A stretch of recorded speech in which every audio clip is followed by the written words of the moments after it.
আমার ভাইকে কে মেরেছে? আপনি উত্তেজিত হবেন না, বসুন। বসতে আমি আসিনি। যে আমার ভাইয়ের গায়ে হাত তুলেছে তাকে আমি চিরদিনের মতন শুইয়ে দিতে এসেছি। আমি জানি আপনি আপনার ভাইকে ভালোবাসেন, কিন্তু এটা কলেজ, এখানে একটা নিয়ম আছে, আইন আছে। আপনার নিয়ম মানে তো হচ্ছে আমার ভাইকে মারা, আর আপনার আইন মানে হচ্ছে আমার চুপ করে যাওয়া, তাই না প্রফেসর?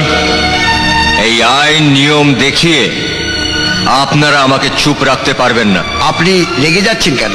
আসলে এমএলএ ছেলে তো, তাই। এমএলএ এর ছেলে হয়েছে তো কি হয়েছে? ভারতীয় দণ্ডবিধিতে এমএলএ এর ছেলেদের জন্য কি আলাদা কোনো আইন আছে? আপনি বুঝতে পারছেন না, ওর বাবা আমাদের কলেজের জন্য অনেক টাকা ডোনেশন দেন। So what? ডোনেশন দিয়ে কি ওই এমএলএ তার ছেলের জন্য আপনাদের কলেজ থেকে মাস? আমার ভাইকে কে মেরেছে?